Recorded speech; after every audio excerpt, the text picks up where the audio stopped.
आज इस वीडियो में हम बात करने वाले हैं पब्लिक प्रोविडेंट फंड को लेकर। ये काफी ज्यादा पॉपुलर लॉन्गर पीरियड के लिए सेविंग इंस्ट्रूमेंट है। क्यों? क्योंकि ये एफडी से कई ज्यादा रिटर्न भी देता है और साथ में आप इस इंस्ट्रूमेंट के अगेंस्ट लोन भी ले सकते हो और साथ में काफी ज्यादा सेफ भी होता है क्योंकि गवर्नमेंट बैक्ड है। तो आज इस वीडियो में जानने वाले हैं कि कैसे पीपीएफ काम करता है और साथ में कैसे आप 500 रुपए इन्वेस्ट कर इसमें बहुत अच्छी वेल्थ क्रिएट कर सकते हो। विद कैलकुलेटर जानेंगे। आगे बढ़ने से पहले अगर आप हमारे चैनल पे न्यू हो तो चैनल को सब्सक्राइब करना, बेल आइकन को प्रेस करना, इस वीडियो को सभी के साथ शेयर करना बिल्कुल भी मत भूलना।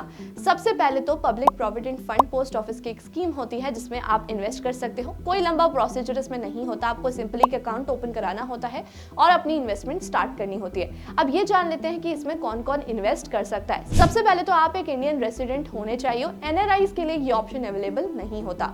सेकंड, अगर आप एक माइनर हो तो आप अपने गार्जियन के साथ अकाउंट ओपन कराकर इसमें इन्वेस्टमेंट स्टार्ट कर सकते हो। सिर्फ एक पर्सन के नाम पर एक ही अकाउंट ओपन हो सकता है। अगर आप ये चाहो कि मल्टीपल अकाउंट ओपन हो जाए, ऐसा पॉसिबल नहीं होता।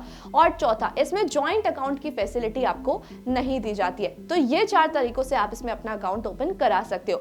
अब अगर बात की जाए कि इसकी मैच्योरिटी पीरियड क्या होता है और कैसे minimum and maximum amount manage होता है, तो वो समझते हैं। इसमें जो मैच्योरिटी पीरियड होता है वो 15 ईयर्स का होता है। तो आपको 15 ईयर्स तक कंटिन्यू इसमें पैसे इन्वेस्ट करने होते हैं। मिनिमम आप 500 रुपीज इन्वेस्ट कर सकते हो और मैक्सिमम आप 1.5 लाख यानी कि 1.5 लाख रुपए इन्वेस्ट कर सकते हो। अब ये जो मैं मैक्सिमम एंड मिनिमम बात कर रही हूँ, ये 1 ईयर का अमाउंट है। अगर आप चाहो तो आप 12 बार से भी ज्यादा इसमें इन्वेस्ट कर सकते हो, लेकिन ईयरली में मिनिमम 500 होना चाहिए पर ईयर और मैक्सिमम 1.5 लाख हो पाएगा। अब अगर बात की जाए कि कितने सालों तक आपको कंटिन्यू इन्वेस्ट करना है, 15 ईयर्स तक आपको इसमें कंटिन्यू इन्वेस्ट करना है। अगर आप बीच में कोई भी एक साल छोड़ देते हो, स्किप कर देते हो, तो उसमें आपका जो अमाउंट है वो रोक दिया जाएगा। तो आपका जो इंटरेस्ट है वो आपको मिलना बंद हो जाएगा। अब आप इसे रिवाइव कैसे करा सकते हो? आपको 50 रुपीज की पेनल्टी चार्ज पे करनी पड़ती है और साथ में आपने जितने ईयर्स स्किप किए हैं उतना अमाउंट दोबारा से पे करना पड़ता है। फॉर एग्जांपल, आपने 2 साल 500 रुपए जमा किए साल में। अब आपने जो तीसरा साल था उसमें स्किप कर दिया, अब चौथा साल भी स्किप कर दिया। अब आप 5वें साल में अपना अकाउंट दोबारा से रिवाइव करवाना चाहते हो, तो इन दैट सिचुएशन आपको 500 और 500 हजार रुपए और साथ में जो 50 रुपए पेनल्टी का है वो भी देना पड़ेगा, तभी आपका अकाउंट दोबारा से चालू होगा। अब आपके नाम पर सिर्फ वही के अकाउंट ओपन हो सकता है, तो आप दोबारा से अपना अकाउंट ओपन करा के इन्वेस्टमेंट स्टार्ट नहीं कर सकते हो। जो आपका पुराना अकाउंट चल रहा है उसी को ही आपको कंटिन्यू करना होगा। अब इसमें एक और कंडीशन होता है। हमें क्या लगता है कि अगर हमने माइनर के साथ मिलकर एक अकाउंट ओपन कराया है तो हम इंडिविजुअली एक और अकाउंट ओपन करा सकते हैं, लेकिन ऐसा नहीं है। आप अगर माइनर के साथ अपना एक अकाउंट ओपन करा रहे हो तो उसकी लिमिट 1.5 लाख ही होगी मैक्सिमम, उससे ज्यादा आप उसमें इन्वेस्ट नहीं कर सकते हो। पेरेंट्स को लगता है कि हम 1.5 लाख और 1.5 लाख 3 लाख रुपए इन्वेस्ट कर सकते हैं, नहीं, उनकी जो लिमिट होती है वो मैक्सिमम 1.5 लाख ही होती है। इंडिविजुअल अकाउंट आप ओपन नहीं कर सकते हो। अगर आपने माइनर के साथ ऑलरेडी ओपन किया हुआ है तो आपका वो सिंगल अकाउंट ही चलाया जाएगा। साथ में अगर डिपॉजिट की बात की जाए तो आपको हमेशा 1 to 5 की डेट के बीच में ही अपनी डिपॉजिट देना चाहिए। क्यों? अगर आप 5 तारीख से एक डेट भी ऊपर करते हो तो आपको उस महीने का जो इंटरेस्ट है वो नहीं मिलता। फॉर एग्जाम्पल, अगर आपने जुलाई में अपना डिपॉजिट 6 तारीख को किया तो आपको जुलाई का इंटरेस्ट नहीं दिया जाएगा। आपका जो इंटरेस्ट स्टार्ट होगा वो अगस्त से होगा। तो अगर आपने वो डेट स्किप कर दी है तो आपको जुलाई में नहीं देना चाहिए, आपको अपना डिपॉजिट स्टार्ट करना चाहिए अगस्त से ही। तो 1 to 5 के डेट के बीच में ही आपको अपना इन्वेस्टमेंट करना चाहिए ताकि आपको उस मंथ का भी इंटरेस्ट मिले। अब अगर बात की जाए लोन की, तो ये एक ऐसा इंस्ट्रूमेंट है जिसके अगेंस्ट आपको लोन भी मिल सकता है, लेकिन उसकी भी एक कंडीशन होती है। जब आप इन्वेस्टमेंट करते हो तो उसका जो फर्स्ट ईयर का एंड होता है और 5th ईयर का एंड होता है, सिर्फ उसी टाइम पीरियड के बीच में आप अपने अकाउंट के अगेंस्ट में लोन ले सकते हो। अब इसमें एक और कंडीशन ये होता है कि जब आप लोन के लिए अप्लाई कर रहे हो उससे 1 साल पहले तक जो आपके अकाउंट में अमाउंट था उसका 25% ही आपको दिया जाता है और साथ में इसका जो अमाउंट का रीपेमेंट का टाइम पीरियड होता है वो होता है 36 मंथ्स।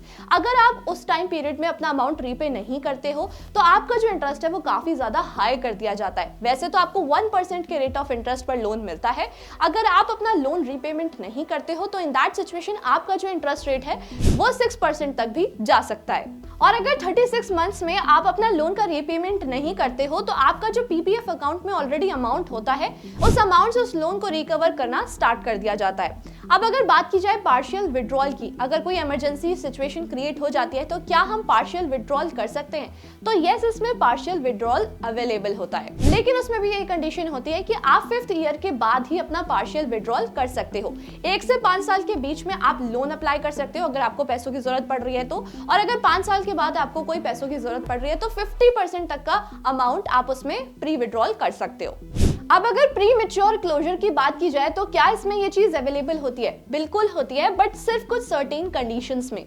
सबसे पहली कंडीशन होती है अगर कोई लाइफ थ्रेटनिंग डिसीज हो गई है तो इन दैट सिचुएशन आप अपना अमाउंट विड्रॉ कर सकते हो, प्री क्लोजर कर सकते हो। दूसरी सिचुएशन ये होती है कि अगर आपका जो स्टेटस है वो एनआरआई में कन्वर्ट हो गया है, जब आपने अकाउंट ओपन कराया था तब आप इंडियन थे लेकिन अब आप एनआरआई हो जाओगे तो इन दैट सिचुएशन आप अपना अकाउंट क्लोज करा सकते हो। तीसरी कंडीशन होती है कि जो अकाउंट होल्डर है उनकी डेथ हो जाती है तो उसके बाद वो अकाउंट ऑटोमेटिकली क्लोज कर दिया जाता है और नॉमिनी को वो पैसा दे दिया जाता है। अब लास्ट कंडीशन इसमें ये होती है कि अगर आप अपने बच्चों के लिए पैसा निकालना चाहते हो, हायर एजुकेशन के लिए पैसा निकालना चाहते हो, तो इन दैट सिचुएशन आप कुछ डॉक्यूमेंट्स देकर अपना पैसा विड्रॉ कर सकते हो। अब जो मैंने आपको 2 कंडीशंस बताई जैसे कि हायर एजुकेशन और साथ में लाइफ थ्रेटनिंग डिसीज, तो इसमें आपको सर्टेन डॉक्यूमेंट सबमिट करने होते हैं तभी आपका जो अकाउंट है वो क्लोज किया जाता है। अब इसमें ये कंडीशन होता है कि 5 साल के बाद ही आपका अकाउंट क्लोज किया जाएगा। अब जैसे कि हम सब जानते हैं कि इसका जो टाइम पीरियड है, मैच्योरिटी पीरियड है, वो काफी ज्यादा है, 15 इयर्स का है।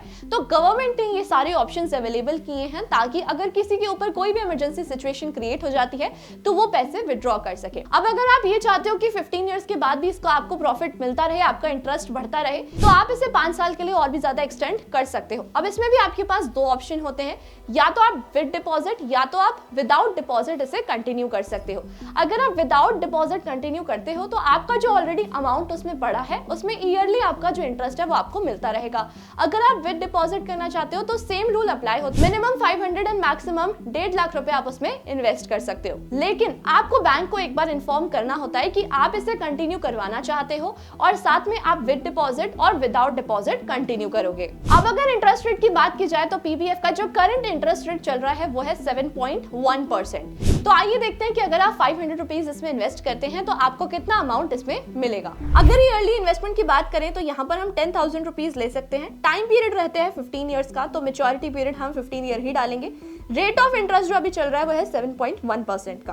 तो अब आप यहाँ पर देख सकते हो कि आपका जो इन्वेस्टेड अमाउंट है वो है 1.5 लाख रुपए और साथ में आपका जो इंटरेस्ट मिल रहा है वो है 1,21,214 रुपीज। इसमें आपको जो मैच्योरिटी वैल्यू मिलने वाली है वो है 2,71,214 rupees. So at last I hope आपको एक अच्छी क्लैरिटी मिली होगी, आपके पास एक और अच्छा ऑप्शन आया होगा अपनी इन्वेस्टमेंट्स को रखने के लिए। अगर आप एक ऐसे पर्सन हो जिन्हें सिर्फ सेफर इंस्ट्रूमेंट पसंद है इन्वेस्टमेंट के लिए, तो ये आपके लिए काफी अच्छा ऑप्शन हो सकता है। इससे आपका डिसिप्लिन भी बना रहेगा और आप लॉन्गर टर्म के लिए भी इन्वेस्टमेंट करते रहोगे। पब्लिक प्रोविडेंट फंड को लेकर स्टिल कोई भी कंफ्यूजन है आप मुझे कमेंट करके पूछ सकते हो। इस वीडियो को जितना हो सके उतना शेयर कर देना और ऐसी इंफॉर्मेटिव वीडियोस को देखने के लिए हमारे चैनल को सब्सक्राइब करना, बेल आइकन को प्रेस करना बिल्कुल भी मत भूलना। Thank you so much.